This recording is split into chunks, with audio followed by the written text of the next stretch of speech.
భార్యతో అసహజ శృంగారంపై మధ్యప్రదేశ్ హైకోర్టు ఒక కీలకమైనటువంటి జడ్జిమెంట్ను వెలువరించింది. సో అసహజ శృంగారం చేయడాన్ని రేపుగా పరిగణించలేమంటూ కూడా హైకోర్టు చెప్పినటువంటి పరిస్థితులు కనిపిస్తున్నాయి. ఈ నేపథ్యంలో మరొకసారి ఇది అంటే వివాహితతో చేసేటువంటి సెక్స్ పైన ఆమె ఇష్టం లేకుండా చేసేటువంటి సెక్స్ కానివ్వండి, లేదంటే ఇలాంటి అసహజ శృంగారం పైన కానివ్వండి మళ్ళీ చర్చ జరుగుతోంది. ఈ నేపథ్యంలో సో ప్రజెంట్ కోర్టు చెప్పినటువంటి తీర్పు ఏంటి, సో దాని ఇంతకుముందుకు గతంలో ఉన్నటువంటి తీర్పులు ఏంటి, ఈ అసహజ శృంగారం పైన కానివ్వండి, లేదంటే భార్య అనుమతి లేకుండా సెక్స్ చేయడాన్ని ఎట్లా చూడాలి, సో మొత్తం మీద రేప్ అంటే ఏంటి, సో ఈ రెండు రకాలైనటువంటి సిచ్యువేషన్స్ కూడా రేప్ కిందకి వస్తాయా రాదా తెలుసుకునేటువంటి ప్రయత్నం చేద్దాం. మనతో మాట్లాడాలనుకున్నారు హైకోర్టు అడ్వకేట్ ఇంద్రగంటి మధు శర్మ గారు. ఒకసారి సార్తో మాట్లాడు.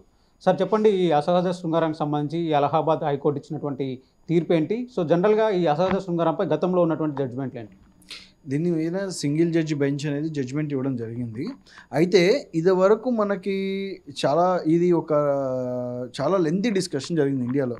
అంటే అన్యాచురల్గా జరిగేటువంటి సెక్స్, భార్యాభర్తల మధ్యలో అన్యాచురల్గా జరిగేటువంటి సెక్స్ని whether it will be treated as an offence, crime కింద చూడొచ్చా లేదనేది ఫస్ట్ క్వశ్చన్. అయితే భార్య అనుమతి లేకుండా భర్త భార్యతో కలిస్తే కనుక, శృంగారం చేస్తే కనుక అది రేప్ కింద ట్రీట్ చేస్తామా లేదా అనేది కూడా ఒక క్వశ్చన్ తలెత్తుంది. అంటే ఇది ఎప్పటి నుంచో డిస్కషన్ జరుగుతున్నటువంటి అంశం.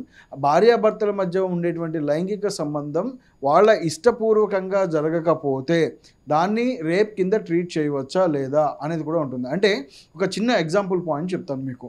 ఇప్పుడు వైఫ్ అండ్ హస్బెండ్కి వాళ్ళిద్దరిని, అమ్మాయి అబ్బాయికి పెళ్ళైంది. సో అమ్మాయికి ఆ పెళ్ళి ఇష్టం లేదు అనుకుందాం. అమ్మాయికి పెళ్ళి ఇష్టం లేదు, అమ్మాయి వాళ్ళ పేరెంట్స్ ఫోర్స్ వల్ల ఆ అమ్మాయి పెళ్లి చేసుకుంది. అమ్మాయి వాళ్ళ పేరెంట్స్ ఫోర్స్ వల్ల పెళ్లి చేసుకుంటాను. సో తర్వాత వాళ్ళకి సెరమనీస్ అన్నీ జరిగాయి. వాళ్ళ తర్వాత ఈ అబ్బాయి అమ్మాయి కలవడం జరిగింది. సో పిల్లలు పుట్టారు. నిజంగా 1 సంవత్సరం అయ్యాక మళ్ళీ ఈ అమ్మాయికి మనసులోంచి నాకు ఈ పెళ్ళి ఇష్టం లేదు, ఇతను నచ్చలేదన్న ఫీలింగ్ పోవట్లేదు. పిల్లలు పుట్టారు. మరి ఇప్పుడు ఈ సంవత్సరం తర్వాత వచ్చి ఆ అమ్మాయి నన్ను బలవంతంగా తను నాతో కలిశాడు, సో అందుకని పిల్లలు పుట్టారు, నా మీద రేప్ జరిగిందని కేసు పెడితే అది ఎంతవరకు వ్యాలిడ్ అవుతుంది? తనకి ఇష్టం లేదు, మొదటి నుంచి ఆ అబ్బాయి ఇష్టం లేదు, పేరెంట్స్ ఫోర్స్ వల్ల పెళ్లి చేసుకున్నారు. సో మళ్ళీ తర్వాత తను కలవడం జరిగింది, కలిశాక పిల్లలు పుట్టారు. పిల్లలు పుట్టిన తర్వాత ఇలా మళ్ళీ రివర్స్ వచ్చి కేసు పెడితే దీంట్లో బలయ్యేది ఎవరు? మగపిల్లలు బలవుతారు కదా. అంటే ఇప్పటికే ఆడవాళ్ళకి ఉన్నటువంటి చట్టాలు చాలా వెసులుబాటు వాళ్ళకి కల్పించాయి. అంటే వాళ్ళకి స్వేచ్ఛ కావచ్చు, వాళ్ళ మీద క్రూయల్టీ జరిగినప్పుడు వాళ్ళు సెక్షన్స్ పెట్టడం కానీ, ఐపీసీ కింద క్రిమినల్ కేసెస్ కింద తీసుకోవడం కానీ, గృహహింస జరిగినప్పుడు డొమెస్టిక్ వైలెన్స్ కింద తీసుకోవడం కానీ, వాళ్ళకి మెయింటెనెన్స్ కానీ ఇవ్వడం కానీ జరిగింది. అంటే కనీసం ఇవాళ ఏమవుతుందంటే భర్త కలిస్తే దాన్ని వీళ్ళు ప్రతిదీ రేప్ కింద ట్రీట్ ఎందుకంటే ఈ వెసులుబాటు కల్పించడం అనేది జరిగింది. అంటే ప్రతిసారి భర్త కలిసిన ప్రతిసారి దాన్ని వాళ్ళు మాకు ఇష్టం లేకుండానే భర్త కలిశారు, రేపొద్దున చిన్న డిస్ప్యూట్ తలెత్తినా మాకు ఇష్టం లేకుండానే భర్త నాతో కలవడం జరిగింది అని చెప్పి వాళ్ళు స్టేట్మెంట్స్ ఇవ్వడం జరుగుతుంది. అంటే దాన్ని అప్పుడు రేప్ కింద ట్రీట్ చేసేటువంటి అవకాశం పెరుగుతుంది. అంటే ఒకవేళ అంగీకరించకపోతే దీని మీద ఇప్పటికీ చాలా లెందీ డిస్కషన్ జరుగుతుంది. ఎందుకంటే ఈ ఒకవేళ నిజంగా భార్యాభర్తలు ఇష్టం లేకుండా కలిసిన దాన్ని రేప్ కింద ట్రీట్ చేస్తాము అని కనుక చెప్పడం జరిగిందంటే ఇంకెవరికి పెళ్ళిళ్ళు కావు. ఆనెస్ట్లీ మగపిల్లలు పెళ్ళిళ్ళు చేసుకోవాలంటే భయపడతారు. ఖచ్చితంగా మగపిల్లలు భయపడాల్సిన పరిస్థితి వస్తుంది ఇవాళ. ఎందుకని? ఏ చిన్న డిస్ప్యూట్ అయినా ఇప్పటికే ఉన్నటువంటి సెక్షన్లన్నీ ఎలా అయినాయి, మగపిల్లలకి అవకాశాలుగా మారినాయి. అవసరం ఉన్నా లేకపోయినా పిచ్చి క్రిమినల్ కేసెస్ అన్ని పెట్టి వీళ్ళని కోర్టుల చుట్టూ తిప్పి వాళ్ళ ఉద్యోగాలు అయితే, ఆర్థికంగా మగపిల్లలు నష్టపోయేలా చేయడం అయితే, మానసికంగా కృంగిపోయేలా చేయడం అయితే, రకరకాలుగా అది ఒక రకంగా వీళ్ళు పగ సాధించుకోవడానికి, హింస సాధించుకోవడానికి వీలుగా ఇవాళ ఆడపిల్లకి వెసులుబాటు కల్పించిన సెక్షన్స్ ఉన్నాయి. ఒకప్పుడు నిజంగా ఆ కాలంలో ఆడపిల్లకి అన్యాయం జరిగింది, ఇబ్బంది పడ్డారు, ఈ సెక్షన్స్ వెసులుబాటు కల్పించాయి, ఆడపిల్ల ప్రొటెక్షన్ కోసం వచ్చాయి, ఒప్పుకుంటాం, అది జరిగింది. ప్రొటెక్షన్ అది వచ్చింది, తగ్గింది కూడా. అఫెన్సెస్ అనేవి వాళ్ళ మీద ఉన్నటువంటి క్రైమ్ రేట్ అనేది తగ్గింది. కానీ ఇవాళ ఏమైంది? ఇప్పుడు మగపిల్లల్ని ప్రొటెక్ట్ చేసుకోవడానికి చట్టాలు తీసుకురావాల్సిన పరిస్థితి ఏర్పడుతుంది. ఆనెస్ట్లీ ఆ సిచ్యువేషన్ ఏర్పడుతుంది. అంటే అన్యాచురల్ సెక్స్ అనేది వాళ్ళిద్దరి మధ్యలో జరిగితే that is not an offence, amount to rape కాదని చెప్పేసి కోర్టు చెప్పింది అని చెప్తున్నారు. అంటే ఇక్కడ క్లియర్గా చెప్పడం జరిగింది. 375A కానీ బిలో కానీ రెండిట్లో 377 అన్యాచురల్ అఫెన్సెస్ గురించి చెప్పడం జరిగింది. అంటే వాళ్ళు లైంగికంగా 15 years బిలో ఉన్న అమ్మాయితో కనుక చేస్తే, ఈవెన్ వైఫ్ అయినా అది రేప్ కింద అమౌంట్ కింద ట్రీట్ చేయడం జరుగుతుంది. బట్ 15 years అబోవ్ ఉండి, ఇప్పుడు నిర్భయ వచ్చాక 18కి అయింది, అయ్యాక 18 years అబోవ్ ఉన్న వాళ్ళని తీసుకున్నా అది రేప్ కాదు. 18 years అబోవ్ ఉన్న వాళ్ళతో వాళ్ళు ఇంటర్ కోర్స్ చేసినా అది రేప్ కింద ట్రీట్ చేయకూడదు. బట్ ఈ 15 to 18 గ్యాప్లో కూడా that will be a question. ఇంకొకటి ఏంటంటే పూర్తిగా వాళ్ళు అన్యాచురల్ సెక్స్ అని చెప్పడానికి సో వాళ్ళు ఇప్పుడు పెట్టే 498 కేసుతో పాటుగా రేప్ కేసు పెడితే భర్త పూర్తి స్థాయిలో మా వైపు వంగుతారు. సో మేము we can demand more money అనే కల్చర్ కూడా ఎక్కువైంది. నిజంగా అన్యాచురల్ సెక్స్ చేస్తే త్రూ ద కౌన్సిలరో దాన్ని ఇంకో రకంగా వాళ్ళు సాల్వ్ చేసుకునే విధానం ఉండాలి. బట్ అన్యాచురల్ సెక్స్ చేయడం అనేది మోరల్గా wrong. That's not a good thing. అదేమి మనం ప్రోత్సహించాల్సిన విషయం కాదు. మోరల్గా రాంగ్. అది భార్యాభర్త మధ్యలో జరగకూడదు. అది వాళ్ళు అనేది దట్స్ ఎ గుడ్ మూమెంట్ కాబట్టి అది ఒక మెమరీ కింద ఉండిపోయేలా ఉండాలి. కానీ అలాంటి అన్యాచురల్ సెక్సెస్ నుంచి డీవియేట్ అవ్వాలి. ఎందుకంటే ఇవాళ మనం సొసైటీలో చూస్తే పోర్న్ వీడియోస్ కల్చర్ నిజంగా పెరిగిపోయింది, విపరీతంగా పెరిగిపోయింది.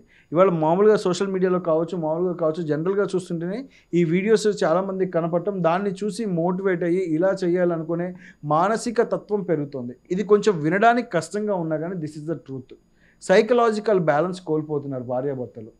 అమ్మాయిలనే కాదు, ఇప్పుడు అబ్బాయి విషయంలో అనేది రేప్ అనే కేసు పెట్టారు. ఇప్పుడు అమ్మాయిలు అన్యాచురల్ సెక్స్ని డిమాండ్ చేస్తే రెండు వైపులా ఆలోచిద్దాం ఒక్కసారి. అమ్మాయిలు కూడా అన్యాచురల్ సెక్స్ని డిమాండ్ చేసే అవకాశం ఉంది కదా. ఉన్నాయి కూడా ఇన్స్టాన్సెస్ ఉన్నాయి. మన దగ్గర కౌన్సిలింగ్ వచ్చిన సెషన్స్లో అవి కూడా ఉన్నాయి. అంటే ఆయనకు ఒకవైపు అన్నట్టు ఇవాళ చట్టాలు అయిపోయినా ఆల్రెడీ మళ్ళీ ఇంకొక కొత్త పందా తీసుకురావాలి, ఇంకా ఈ రకంగా చేయాలి అనడం అనేది కరెక్ట్ కాదు. ఇవాళ సైకలాజికల్ బ్యాలెన్స్ సంసారాల్లో రెండు వైపులా కోల్పోతున్నారు. సో ఇద్దరు సైకలాజికల్గా ముందు బ్యాలెన్స్ ఉండాలి.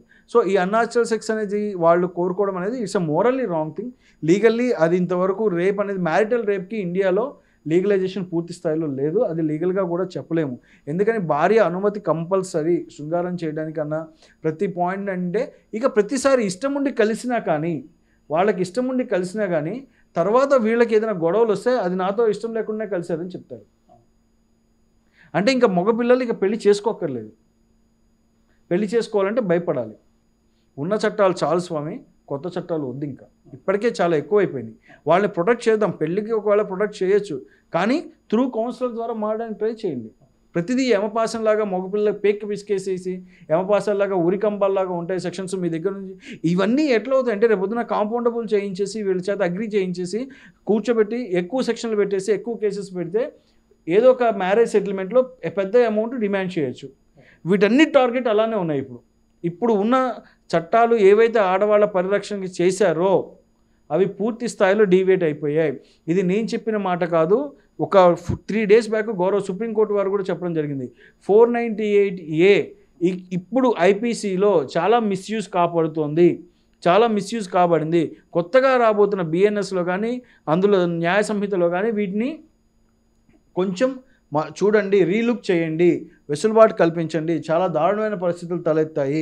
ఎవరి సేఫ్టీ కోసం అయితే ఇవాళ చట్టాలు చేశామో వాళ్ళ చేతుల్లో ఈ చట్టము చాలా మిస్యూజ్ కాబడుతుందని చెప్పి సుప్రీంకోర్టు వ్యాఖ్యానించడం జరిగింది. అంటే ఇప్పుడు ఇక్కడ మనకు సెక్షన్ 377 అనేది చాలా కీలకంగా మారింది. సో యాక్చువల్గా 377లో దేన్ని రేపుగా పరిగణించారు? లేదు, ఇది అన్యాచురల్ అఫెన్సెస్ గురించి మాత్రమే చెప్పారు. ఇప్పుడు మీకు 375 రేప్ అనేది క్లియర్గా చెప్తుంది. అంటే ఇప్పుడు క్లియర్గా చెప్పాలంటే వాళ్ళు పెనిస్ ఇన్సర్ట్ చేయడం అనేది ఈజ్ న్యాచురల్గా జరుగుతుందా లేదా వాళ్ళు ఇంకా విడిగా వాళ్ళు న్యాచురల్గా చేసిన దానికన్నా డిఫరెంట్గా చేయడానికి, అంటే ఇప్పుడు మీకు చెప్పినట్టుగా మౌత్లో పెట్టడము లేదా వాళ్ళు విడిగా చేయడం ఇలాంటివి కొంచెం ఇవేమి ఏంటంటే చెప్పడానికి వినడానికి కటువుగా ఉంటాయి. వాస్తవానికి అవి మాట్లాడకూడదు. బట్ అవి కౌన్సిలింగ్లో పర్సనల్గా వాళ్ళు కౌన్సిలర్ దగ్గర లేదా ఒక మంచి అడ్వకేట్స్ దగ్గర కూర్చొని మాట్లాడుకోవాల్సింది. బట్ ఏంటంటే అవి అడ్వాంటేజ్ తీసుకుంటాయి. అది అన్యాచురల్ అఫెన్స్, అన్యాచురల్ రేప్ అని చట్టంలో చెప్పడం జరిగింది. ఐపీసీలో చెప్పడం జరిగింది. అమెండ్మెంట్ చేసినప్పుడు నిర్భయప్పుడు అవి చెప్పడం జరిగింది. బట్ ఏంటంటే ఇవాళ అనేది ఎలా అయిపోయారంటే ప్రతిదీ దాన్ని తీసుకోవాలి.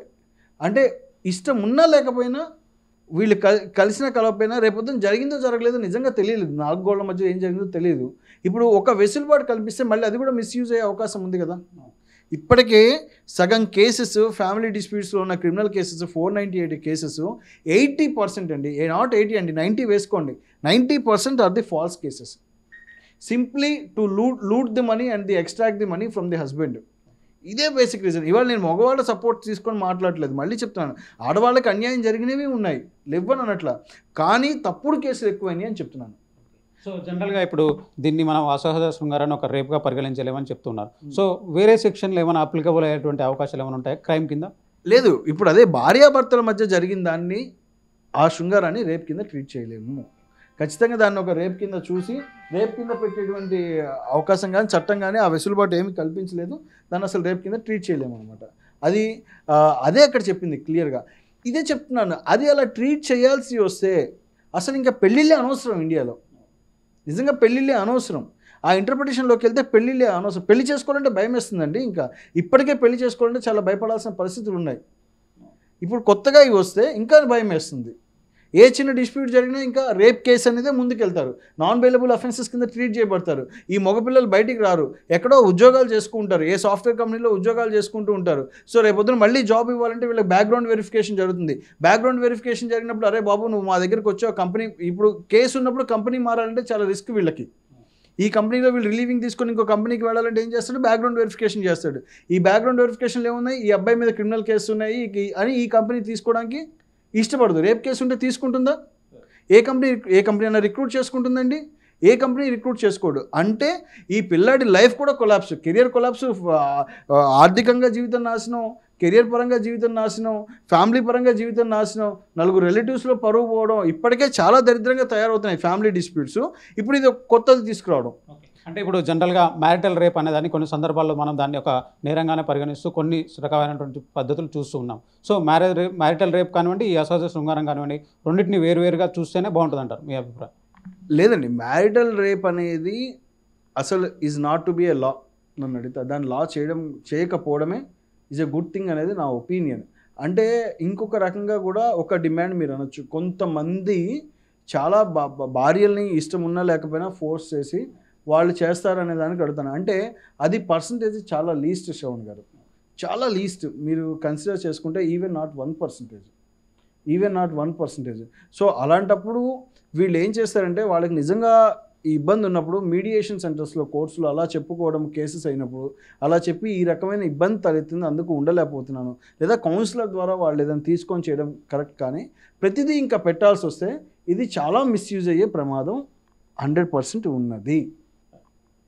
సో ఇది ఓవరాల్గా చూసుకున్నట్లయితే, సో ఏదైతే అసహజ శృంగారాన్ని భార్యతో చేసినట్లయితే దాన్ని ఒక రేప్గా పరిగణించిన విషయాన్ని మధ్యప్రదేశ్ హైకోర్టు చెప్పింది. ఇక ఇలాంటి కేసులు పెట్టుకుంటూ పోతే ఇలాంటి విషయాలన్నింటినీ కూడా ఒక రేప్లాగా పరిగణిస్తూ పోతే ఇండియాలో కానివ్వండి ఎక్కడైనా సరే దాని యొక్క వివాహం చేసుకోవాలంటేనే ఉన్నటువంటి వాళ్ళంతా కూడా భయపడేటువంటి పరిస్థితులు తలెత్తేటువంటి అవకాశాలు ఉన్నాయని మధు శర్మ గారు అయితే చెప్తూ ఉన్నారు. ఇక ఓవరాల్గా చూసుకున్నట్లయితే ఇలాంటి సమస్యలు తలెత్తినప్పుడు ఒక కౌన్సిలర్ దగ్గరికి వెళ్ళి వాళ్ళ మైండ్ సెట్ చేంజ్ చేస్తే సరిపోతుంది. అలాంటి పద్ధతిలో ట్రీట్ చేస్తే బాగుంటుంది. కానీ దీన్ని ఒక రేప్గా పరిగణిస్తే మాత్రం సమాజానికి ఒక బ్యాడ్ మెసేజ్ వెళ్ళేటువంటి అవకాశాలు ఉన్నాయనేటువంటి విషయాన్ని మధు శర్మ గారు అయితే చెప్తూ ఉన్నారు.